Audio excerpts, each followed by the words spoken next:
In this tutorial, aaralin natin kung paano ba natin magagamit itong Universal Microcontroller Digital Trainer with Arduino boards to train, practice, and explore microcontrollers and programming, and also for prototyping ng mga naiisip nating project.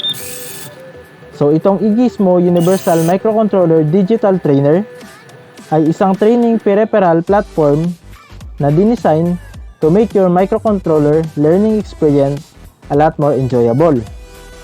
It is not committed to any single microcontroller, so this allowed different Egismo microcontroller boards to be used with this trainer, and also the Arduino boards and other Arduino compatible boards. So let's have a tour on this board. Starting dito sa upper left, ito yung power port ng board. So dito natin ipa-plug yung 5 volts power supply na kasama nitong board. Then ito yung switch and LED power indicator. Then next, katabi niyan yung RS-232 interface circuit. Then 16x2 LCD. And sa likod ng LCD, nandyan yung RTC or real-time clock circuit. The next, yung buzzer, 2 digital 7-segment LED display, and then the LED monitor. Then sa baba niyan, yung input-output expander. Then, a 4x3 switch matrix or keypad, 2 additional push button switches, and a rotary encoder switch, digital to analog converter circuit, 3 adjustable resistor or trimmer, and a temperature sensor LM34. Then, a relay and a stepper motor driver circuit, and of course, the microcontroller docking port, and a breadboard that allows you to add other components. So, for general informations and precautions, the Universal Microcontroller Trainer board requires an external well-regulated plus 5 volts to power the whole trainer. So use only the supplied AC-DC adapter unit. Using an unqualified power source may damage the trainer. All onboard circuit that requires plus 5 volts DC power are all connected to the plus 5 volts power bus. So there's no further need for a ground and a plus 5 volts wiring points for each circuit. In other words, connected na lahat ng components in a common plus 5 volts and ground from the power source dito sa board. So most components used in the trainer board, especially the microcontrollers, are sensitive to electrostatic discharge or ESD, and may be permanently damaged if not handled properly. So iwasan nating hawakan yung mga circuit, and wag natin itong ipapatong sa any conductive materials like metals when we are working with it. So I suggest na ilagay muna natin itong mga spacers sa bawat kanto ng board to maintain the gap between the circuit and the surface of our working area. For the wire socket or headers, the Universal Microcontroller Trainer is equipped with wire socket that use a 2-column high rail socket connectors. So each pair in a row are connected together in the board, giving you at least 2 connect points for every port. So wag kayong malilito if bakit doble yung header socket ng bawat components ng trainer. Connected lang yan bawat rows yan. Then of course, for wiring connection, gagamit tayo ng jumper wires to connect microcontrollers to each circuit components dito sa trainer. Then, the breadboard for additional circuit and components. So I think we are already familiar naman kung paano gumamit ng breadboard. If hindi, meron tayong video tutorial on how to use the breadboard. And then, yung sa microcontroller docking board naman, dito natin ilalagay yung mga microcontroller boards na gagamitin natin with this trainer. And simply, connected lang in parallel yung MCU extension pins from the docking port ng microcontroller. Okay, So bago tayo mag-start mag-program ng mga components dito sa trainer, i-plug muna natin yung mga pins ng ating microcontroller dito sa docking port ng trainer. So make sure na naka-align yung mga pins respectively sa headers or sockets. So dito sa left side yung mga analog pins ng microcontroller board. And dito naman sa right side malapit sa microcontroller extension, dito ipa-plug yung mga digital pins ng microcontroller natin. So meron yang gap sa microcontroller board. Make sure na naka-align yan sa gap ng socket sa trainer.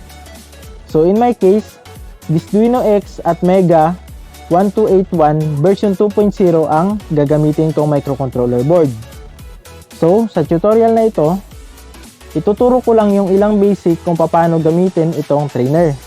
And once na natutunan natin ito, pwede na tayo mag-explore at mag-experiment using the combination of any components and circuits dito sa trainer. But always beware sa mga nabanggit kong precautions kanina.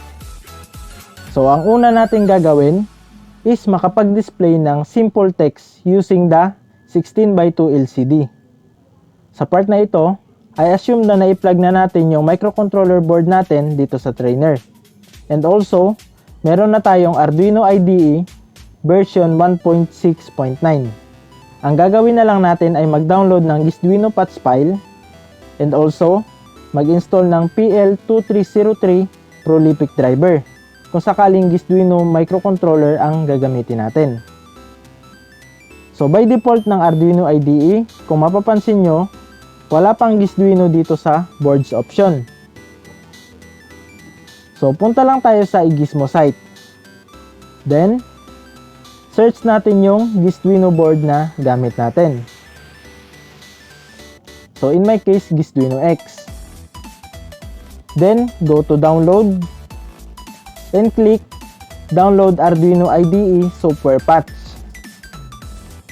Then, click the PL2303 Prolific driver and Arduino patch file. After downloading, extract the downloaded file. Then, open the Arduino patch folder and then copy the Arduino folder to the Arduino hardware folder located in the program files in the local disk C. Then after that, reopen the Arduino IDE. Then go to Tools, then Board. So kung makikita nyo, mayroon na tayong list ng Arduino boards.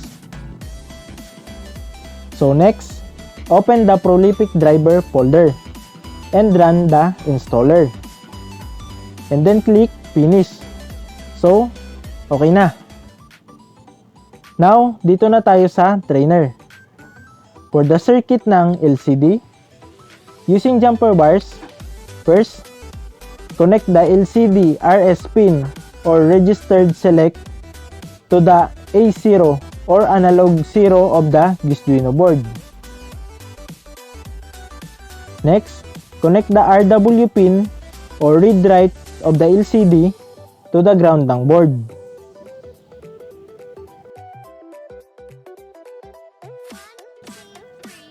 Then, the enable or EN pin of the LCD i-connect to the A1 or analog 1 of the microcontroller. And yung LCD data bit 4 or D4 connect to the analog 2 or A2 of the Arduino. Then, LCD data bit 5 or D5 connect to the A3 or analog 3 ng microcontroller natin.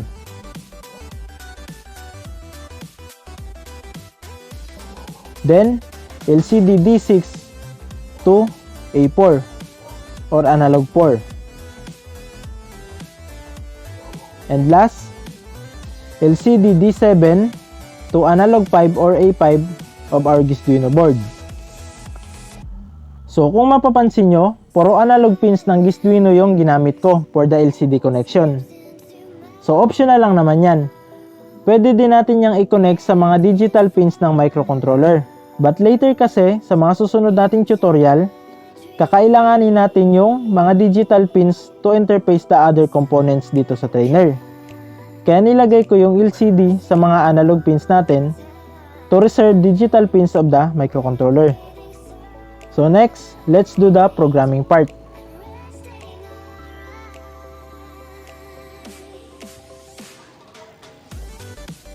So to program the LCD, so first magbukas tayo ng Arduino IDE.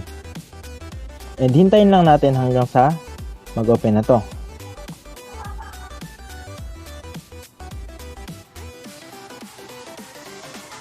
Then magbukas tayo ng new sketch.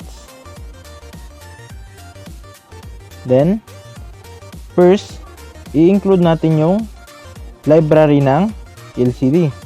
So simply sundan nyo lang to, hashtag or number, then include liquid crystal.h. So yan. So paalala lang, case sensitive yung programming. So in the case na small letter yung matype natin dito na L, so yung kulay niya is magiging black lang. So meaning hindi natin na-call yung library. So dapat kung ano yung pagkaka-type ko, for example ito capital letter L siya, so dapat ganun din. So yun na-include na natin yung library. Next is mag-create tayo ng liquid crystal object. So para magawa tayo ng object, i-type lang ulit natin yung liquid crystal. Then yung gusto nyong name ng LCD natin. So in my case, small letter LCD. So pwede naman yung may display. So ito nakadepende na to kasi kayo magni-name nung object na ginawa natin or LCD. So sa akin, LCD lang ilalagay ko para madali siyang tawagin. Then i-define natin yung mga pins na ginamit natin.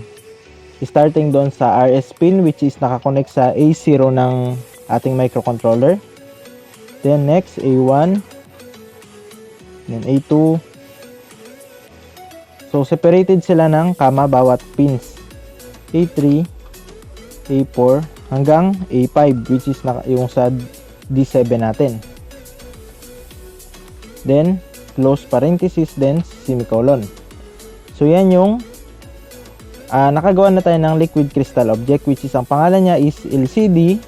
Then nakakonect siya sa pin A0, A1, A2, A3, A4, A5. So now may LCD na tayo. Dito na tayo sa void setup.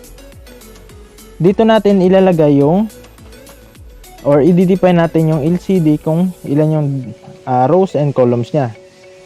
So lagyan natin 16 by 2. So dito yun siya sa loob ng void setup. Simply LCD.begin then 16, 2. So yan lang yung magiging laman ng void setup natin. Kasi for now, magdi-display lang tayo ng text sa LCD. So next, dito na tayo sa void loop. Dito na natin ilalagay yung main code natin. So para makapag-display ng text, first is iset natin kung saan yung cursor ng pinakaunang letter or yung pinakaunang letter kung saan siya magdi-display doon sa LCD natin. So iset natin yung cursor, set lcd.setCursor,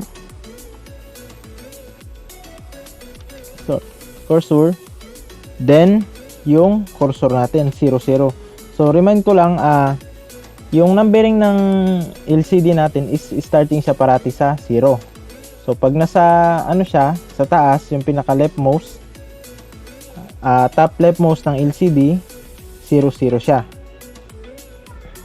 So doon siya sa first line ng LCD. Then next yung i-display na natin na text. So para makapag-display ng text, simply lcd.print yan, lcd.print, then open parenthesis, then itong double quotation mark. Sa loob niyan, kasi dapat pares yan siya, yan, pares yan, pati yung parenthesis natin. So sa loob ng dalawang double quotation mark, doon natin ilalagay yung text na gusto nating i-display sa LCD. So note lang, dapat hindi lalampas ng 16 characters yung letters na ilalagay natin, yung text.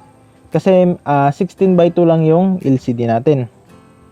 Maliban na lang kung gagamit tayo ng auto scroll command, so pwede tayong maglagay ng mahaba na text kasi magi-scroll lang naman yun. Pero for now, simply magdi-display lang tayo ng text.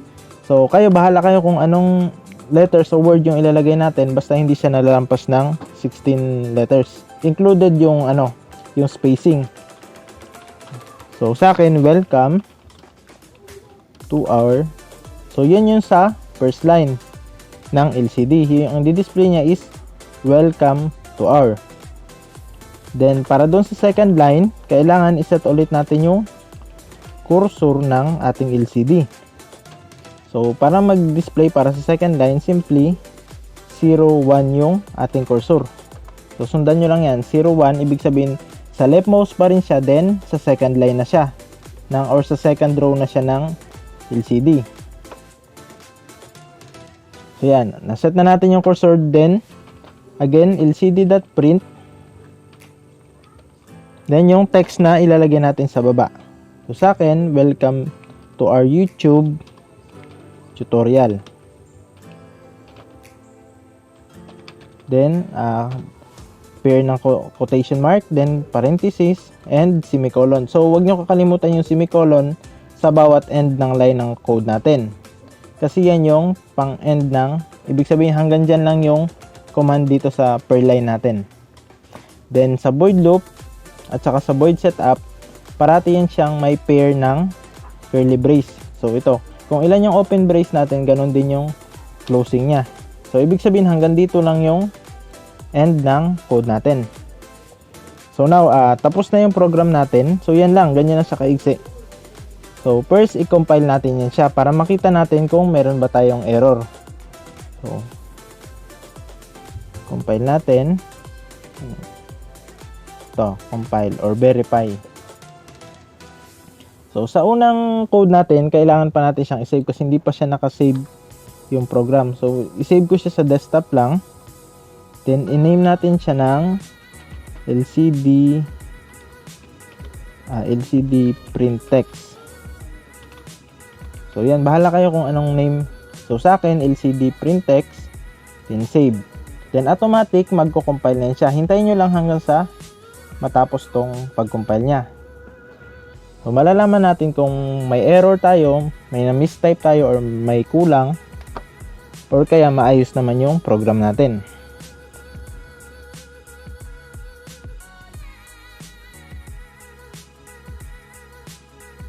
So once na nag-done compiling na siya, meaning walang error yung program natin. Kung sakali man na magkaroon ng error, so ang simple lang na gagawin natin is i-debug lang natin hanggang sa mawala na yung error. So for example, nakalimutan natin yung semicolon, nakalimutan natin maglagay dito ng semicolon. So pag kinompile natin, makikita din natin yan dito. So yun, sinabi niya is expected semicolon before end, or ito before itong token daw na to. So lalagyan natin dito, then compile ulit natin.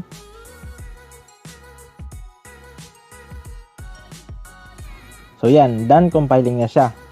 So once na na-compile na natin yung program, so pwede na natin itong i-upload doon sa microcontroller natin. I-plug na natin itong i-gizmo natin or yung microcontroller natin dito sa computer using the USB cable. So yan. Then dito sa ating Arduino IDE, so set natin yung board natin sa specific na microcontroller na gamit natin. So in my case, Gizduino X at Mega 1281. So sinet ko yung board sa Gizduino X. So kung Arduino yung gamit nyo or Arduino Uno, dito kayo sa Arduino. So if Gizduino naman, hanapin nyo lang dito yung specific na Gizduino board na ginamit nyo. Then of course yung port number nya, so sa akin is nasa COM8. So yun lang. Then once na naset na natin yung mga ito, yung board and port, so i-upload na natin yung ating program. Then hintayin lang natin hanggang mag-done uploading na, and tingnan natin yung kanyang output. So yan na. Nag-done uploading na siya.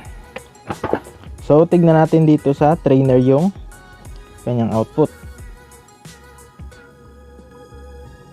So yan na, kung nakita nyo, dinisplay niya na yung text na pinrogram natin sa LCD.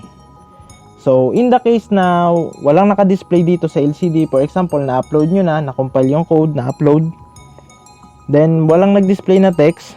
So una, try natin i-adjust yung contrast ng LCD by rotating clockwise or counterclockwise itong trimmer resistor under ng LCD. So for example, ganyan or kaya ganyan. So yan, hanggang sa lumabas na yung text na pinrogram natin. Or kung sakaling wala pa rin, i-try nating i-check itong wiring connections natin kung naka-plug ba ng maayos or walang nagbaliktad na connection.